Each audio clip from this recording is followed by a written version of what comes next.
श्री शिवाय नमस्तुभ्यम हर हर महादेव। देखिए दोस्तों, हम सभी को पता है कि कल सोमवार की महाअष्टमी पड़ रही है और सोमवार की जो अष्टमी है साल में केवल 4 बार ही आती है। देखिए, सोमवार की जो अष्टमी तिथि है भगवान शिव और माता पार्वती के मिलन का दिन होता है। तो आज की इस वीडियो में हम आपको सोमवार की महाअष्टमी पर किए जाने वाले 2 महा उपायों के बारे में बात करने वाले हैं। देखिए, पहला जो उपाय है आपको शहद की 7 बिंदियों से करना है, जो आपके जीवन की सारी समस्याओं को दूर करने वाला है। और दूसरा जो उपाय है आपको मात्र पीले चंदन से करना है, जो आपकी किसी भी प्रकार की मनोकामना को पूर्ण करने के लिए सर्वश्रेष्ठ होने वाला है। तो दोस्तों, पूज्य गुरुदेव की ही कथा को सुन करके और समझ करके आपको समझाने का पूरा प्रयास करूंगा। लेकिन दोस्तों, वीडियो में आगे बढ़ने से पहले वीडियो को लाइक करें और यदि आप भगवान शिव के अनंत भक्त हैं तो हमारे चैनल को सब्सक्राइब जरूर करें। देखिए, पहला जो उपाय है आपके जीवन से सारी समस्याओं को दूर करने वाला है, सारी बाधाओं और कष्टों को दूर करने वाला है और हमारे जीवन में सुख शांति प्रदान करने वाला है।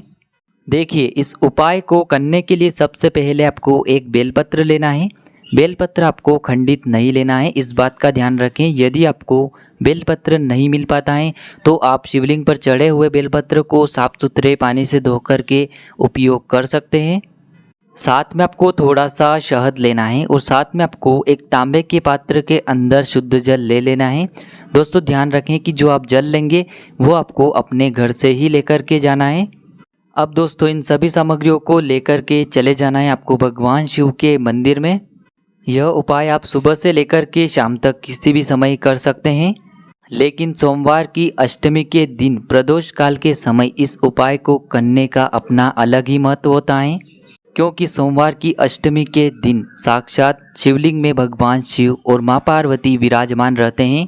तो आप इस उपाय को प्रदोष काल के समय में भी कर सकते हैं और प्रदोष काल में यदि आपको समय नहीं मिल पाता है तो आप सुबह से लेकर के शाम तक इस उपाय को किसी भी समय कर सकते हैं।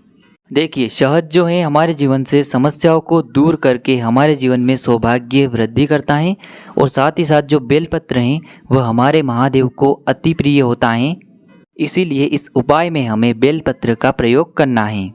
देखिए दोस्तों, सबसे पहले आपको अपने सीधे हाथ की चीटी उंगली के पास वाली जो उंगली होती है अनामिका उंगली, उसमें आपको थोड़ा सा शहद लेना है और इस शहद से आपको बेलपत्र की जो बीच वाली पत्ती होती हैं जिसे भगवान शिव की माना जाता है, उस पर आपको ओम का निर्माण कर देना है। और जो बेलपत्र की अन्य 2 पत्तियाँ होती हैं उन पर आपको एक एक बिंदी लगा देनी है। एक बिंदी आपको माँ पार्वती के नाम की लगानी है और एक बिंदी आपको भगवान गणेश जी के नाम की लगा देनी है। अब दोस्तों, इस बेलपत्र को आपको अपने सीधे हाथ में रखना है और आपकी जीवन की जो भी समस्याएं हैं, जो भी संकट हैं, उन्हें आपको महादेव के समक्ष रख देना है और महादेव को इन्हें दूर करने के लिए आपको कहना है। और यह जो बेलपत्र हैं आपको भगवान शिव के शिवलिंग पर समर्पित कर देना है।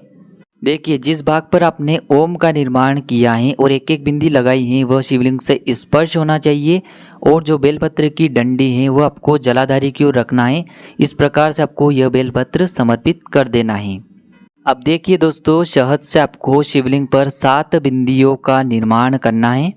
देखिए, यह जो बिंदियां हैं आपको माता अशोक सुंदरी वाले स्थान से प्रारंभ करना है और जलाधारी पर इन बिंदियों का आपको अंत करना है। यानी कि आपको पहली जो बिंदी है माता अशोक सुंदरी वाले स्थान पर लगानी है और 7वीं और अंतिम जो बिंदी है वो आपको जलाधारी की ओर लगानी है। यानी कि यह जो बिंदियां हैं आपको उतरते हुए लगानी है। देखिए, यह जो बिंदियां हैं आपको उतरते हुए इसीलिए लगानी है क्योंकि आपकी जो समस्या है वह आपके जीवन से उतरनी चाहिए, खत्म होनी चाहिए। इसीलिए यह बिंदियां आपको उतरते हुए लगानी है। प्रत्येक बिंदी को लगाते समय आपकी जो भी समस्या है उन्हें आपको मन में सोचते रहना है। इस प्रकार से आपको शिवलिंग पर 7 बिंदियों का निर्माण कर देना है। अब दोस्तों, आपके पास जो एक तांबे के पात्र के अंदर शुद्ध जल है उसे भी आपको भगवान शिव के शिवलिंग पर श्री शिवाय नमस्तुभ्यम इस मंत्र का जाप करते हुए समर्पित कर देना है और 2 मिनट तक शिवलिंग के सामने बैठ करके आपको आपकी जो भी समस्या है उन्हें दूर करने के लिए भगवान से कह देना है। तो बस इतना सा उपाय करना है आपको इस सोमवार की महाअष्टमी पर। दोस्तों, अब बात करते हैं हम आज के दूसरे उपाय के बारे में। देखिए यह जो उपाय है पीले चंदन की 7 बिंदियों वाला होने वाला है और यह जो उपाय है विशेषकर मनोकामनाओं को पूर्ण करने वाला है। गुरुजी ने कहा है कि जो भी व्यक्ति सोमवार की इस महाअष्टमी पर पीले चंदन की 7 बिंदियों वाला यह चमत्कारी उपाय कर लेता है, उसकी जो मनोकामनाएं हैं वह बहुत ही जल्द पूर्ण होने लगती हैं। देखिए इस उपाय से आपकी चाहे किसी भी प्रकार की मनोकामना हो, चाहे धन प्राप्ति को लेकर कोई मनोकामना हो, व्यापार से लेकर कोई मनोकामना हो, आर्थिक समस्या को लेकर कोई मनोकामना हो, विवाह से जुड़ी यदि कोई मनोकामना हो, साथ ही साथ यदि नौकरी प्राप्ति के लिए भी कोई मनोकामना हो, तो आपको यह पीले चंदन की 7 बिंदी वाला बहुत ही चमत्कारी उपाय जरूर करना चाहिए। देखिए दोस्तों इस उपाय को करने के लिए सबसे पहले आपको पीला चंदन लेना है। देखिए यदि आपको पीला चंदन लकड़ी के रूप में प्राप्त होता है तो इसे घिस करके आपको पाउडर के रूप में तैयार कर लेना है और उसमें आपको थोड़ा सा जल डाल करके पेस्ट के रूप में तैयार कर लेना है। और साथ में आपको एक तांबे के पात्र के अंदर शुद्ध जल ले लेना है और इन सभी सामग्रियों को लेकर के चले जाना है आपको भगवान शिव के मंदिर में। यह उपाय आप सुबह से लेकर के शाम तक किसी भी समय कर सकते हैं। देखिए दोस्तों सबसे पहले जो आपके पास एक तांबे के पात्र के अंदर जल है उसे आपको भगवान शिव के शिवलिंग पर श्री शिवाय नमस्तुभ्यम इस मंत्र का जाप करते हुए समर्पित कर देना है। अब दोस्तों हमें पीले चंदन की शिवलिंग पर 7 बिंदियां लगानी है मनोकामना पूर्ति के लिए। देखिए इस उपाय से भगवान भोलेनाथ तो प्रसन्न होते ही हैं, साथ ही साथ माता पार्वती भी प्रसन्न होती हैं। देखिए अब आपको अपने सीधे हाथ की चीटी उंगली के पास वाली अनामिका उंगली में चंदन लेना है और इस चंदन से आपको पहली जो बिंदी है भगवान शिव के शिवलिंग पर लगा देनी है। बीचों बीच आपको पहली बिंदी लगानी है। पहली बिंदी लगाते समय आपको श्री शिवाय नमस्तुभ्यम इस मंत्र का जाप करते रहना है।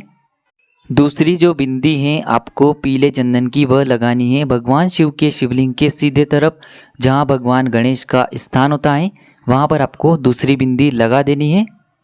तीसरी जो बिंदी है वह आपको लगानी है शिवलिंग के उल्टे तरफ यानी भगवान गणेश के सामने जो कार्तिकेय जी का स्थान होता है वहाँ पर आपको तीसरी बिंदी लगा देनी है। चौथी जो बिंदी है वह आपको लगाना है माता अशोक सुंदरी वाले स्थान पर जो भगवान भोलेनाथ की सबसे प्रिय और सबसे छोटी पुत्री है, वहाँ पर आपको चौथी बिंदी लगा देना है। तो पांचवी जो बिंदी है वह आपको लगानी है जलाधारी के अंतिम भाग पर और छठी जो बिंदी है वो आपको जलाधारी के विपरीत साइड यानी कि जलाधारी के ऑपोजिट साइड आपको यह छठी बिंदी लगा देनी है। और दोस्तों सातवीं और अंतिम बिंदी का जो निर्माण है वो आपको करना है माँ पार्वती के हस्त कमल यानी कि कटी वाले भाग पर। इस प्रकार से आपको शिवलिंग पर पीले चंदन की 7 बिंदियों का निर्माण कर देना है इस सोमवार की महाअष्टमी पर। प्रत्येक बिंदी को लगाते समय आपकी जो भी मनोकामना पूर्ण नहीं हो पाई है उसे आपको महादेव के समक्ष रखना है और महादेव से आपको इन मनोकामना को पूर्ण करने के लिए प्रार्थना कर लेनी है। इस प्रकार से आपको शिवलिंग पर 7 बिंदियों का निर्माण कर देना है। दोस्तों बस इतना सा उपाय करना है आपको इस सोमवार की महाअष्टमी पर। उपाय से जुड़ा यदि आपको कोई सवाल पूछना है तो आप हमें कमेंट में पूछ सकते हैं। उपाय को करते समय किसी भी प्रकार की गलती न करें। श्री शिवाय नमस्तुभ्यम। हर हर महादेव।